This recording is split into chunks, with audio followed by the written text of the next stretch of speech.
Sridhar today with us, CEO of ZOHO Corporation. He's going to talk about bootstrapping and how Bootstrap India is going to help all of us. I'll give you a little bit brief about Bootstrap India.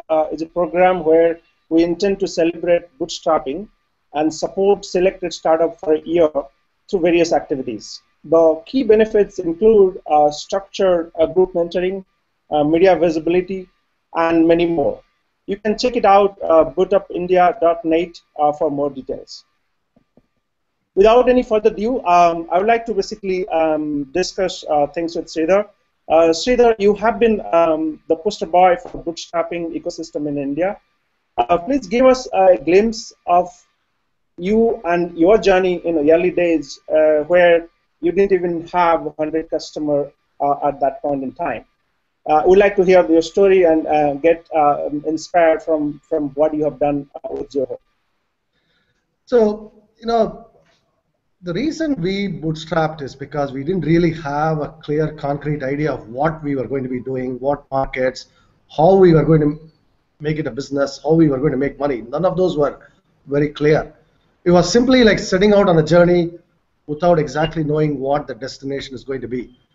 That actually fits a lot of people, a lot more people than you would think, because particularly when you're young, when you're in your 20s, 22, 23, 25, whatever, you're confused. You don't really have any real firm ideas what you want to be, right?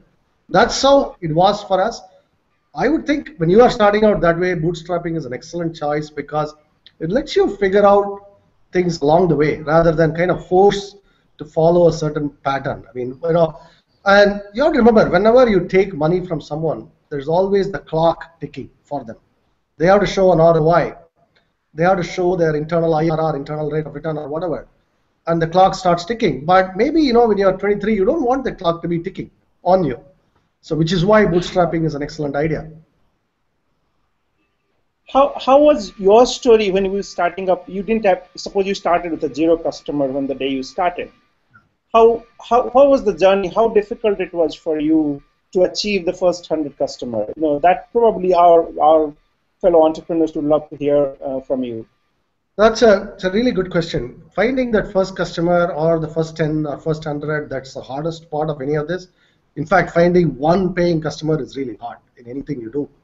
So you have to go after, it's kind of foolish to say, I'll go after Google right now, or I'll go after Microsoft. That's not how you begin.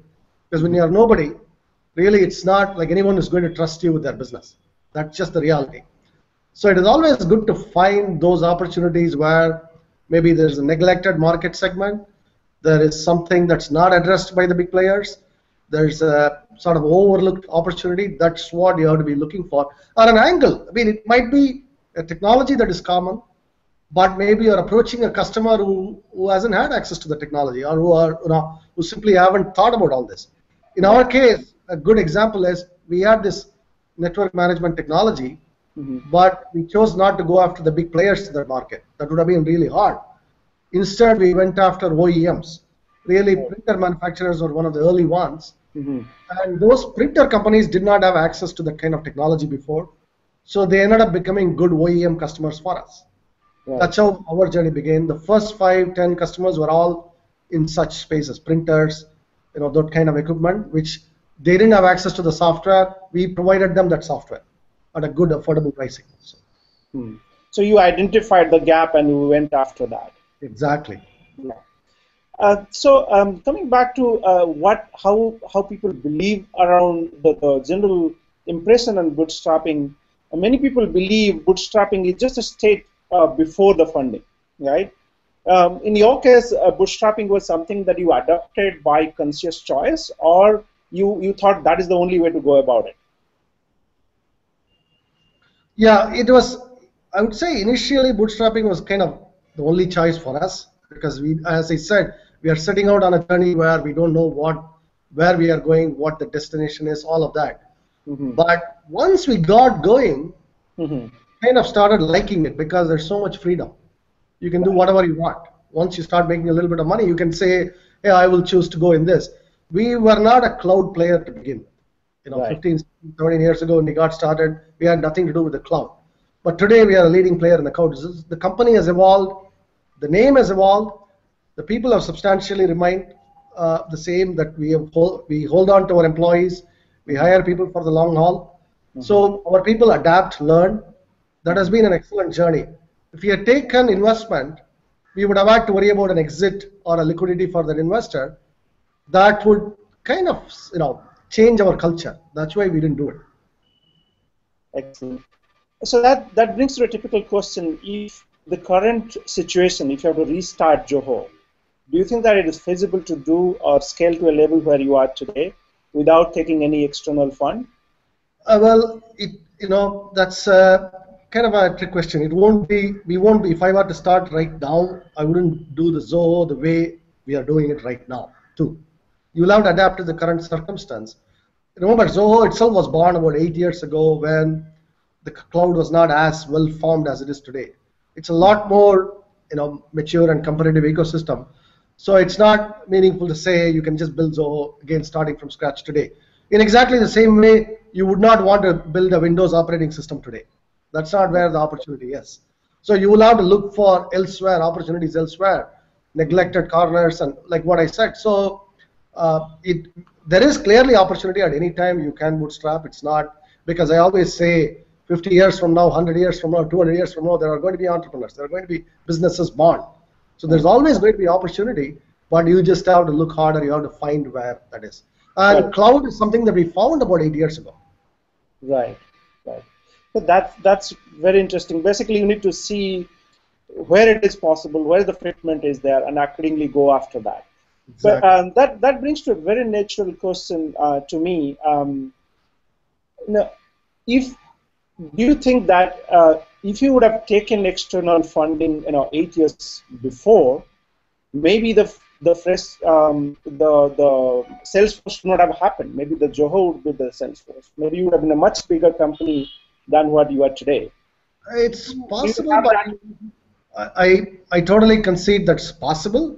But you would also be a different company than we are today, which in so many ways that difference is what we really don't want to be. We like the way we are. We like our culture, and we are making money, so we would continue this way. I know it's really not any kind of a horse race here.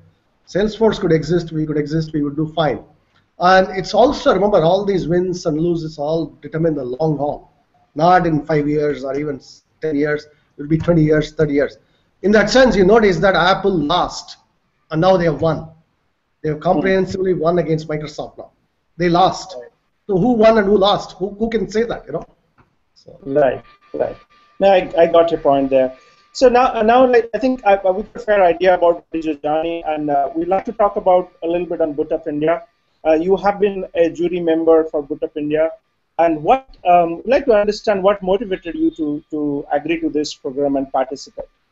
I really want to be part of this, encouraging these types of bootstrapped companies, just to bring balance to the ecosystem. Today, if you all around us, we are bombarded with all this VC investment here and private equity financing there. It's all becoming too much about the financing of companies rather than about the companies, technologies, products themselves. That's the part. In other words, there's a little too much of the financialization. That's the right word here, happening around the startup ecosystem. Hopefully, this program can bring a balance to it. So you encourage true entrepreneurship, people who are bootstrapping. That's why I want to be part of it. Right.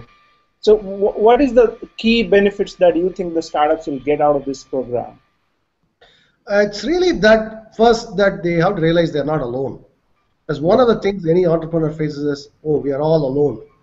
Other people have gone through these challenges. Other people are going through these challenges. That's really what the primary benefit to me. The thought that you're not alone. That's what I want to emphasize.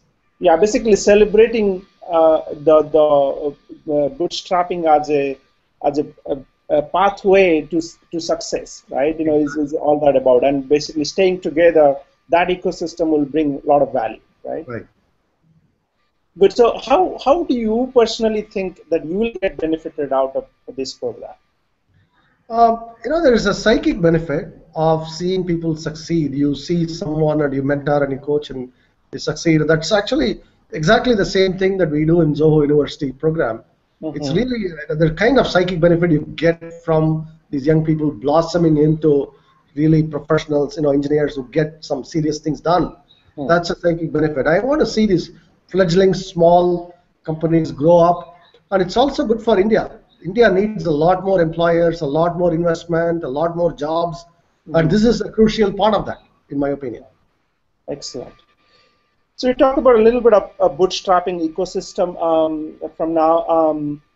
So it has been, meaning the funding of in the ecosystem has been celebrated very widely by media, by all different kind of channels. Yes. So how do you think bootstrapping startup will figure into this ecosystem and balance it out? What is your direction that what we should do as an ecosystem to basically balance that out? If you hear the messages all around you, it's of the idea that maybe this is not even a good path, maybe this is a path for losers, maybe people who are misfit. But realize that even entrepreneurship really is about thinking out of the box. To some extent, entrepreneurs ought to be crazy, they ought to be misfits, they ought to stand out, all of that. So in this sense, bootstrapping itself is a way of standing out from the rest of the pack. So, and you see that also the rest of the ecosystem, you look at the financiers in this picture, too many of them, there's too many financiers now, there's too much money chasing around. I mean, thanks to the liquidity policies of the Federal Reserve and the banks around the world, that there's too much money in the system and chasing too few real opportunities. And in that sense, I mean, too many people are falling victim to, hey, I have to raise as much money as we can. That's a pissing contest.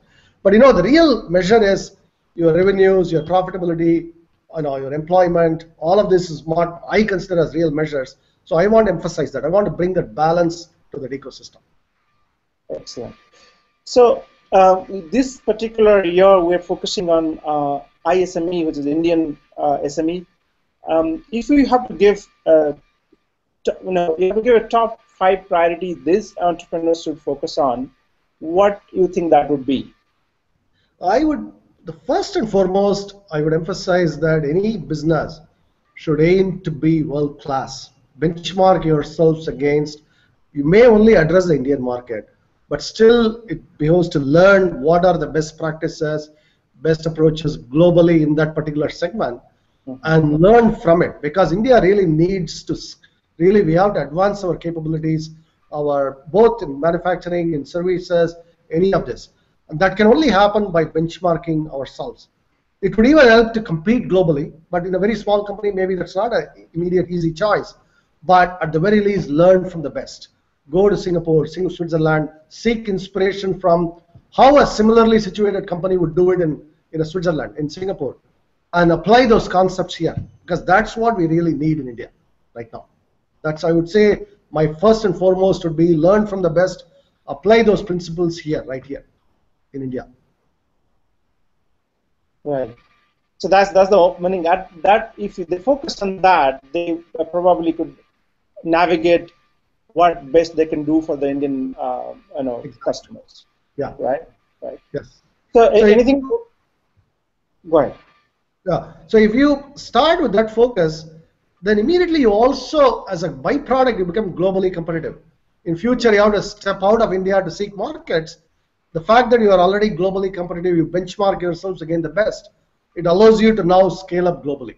That's a side benefit of this. So for the Indian SME sector, this is something that I would highly recommend thinking about for any founder. Right. But the challenge of Indian SMEs are very different, and sometimes it's the sales cycle in Indian SME is a very difficult path comparing to what you sell it in a global market. Yes. Right? Yeah. That is true. There is definitely challenges to doing business in India. First, you do have lower margins because it is as a overall everything is compressed here, right? Our GDP is a compressed version of GDP elsewhere. You have not as much pricing leverage. All of these are true for any business operating in India. But to compensate on the other side, your costs can be lower too. So the job of a smart businessman or a businesswoman is to find a way to match this gap. So you have lower costs, but you have lower margins. How do you match the two? That is one of the challenges. Excellent. So, So, I think thank you very much, Sridhar. Do you want to close with any closing statement that you wanted to basically pass on to the entrepreneurs that listening to this video?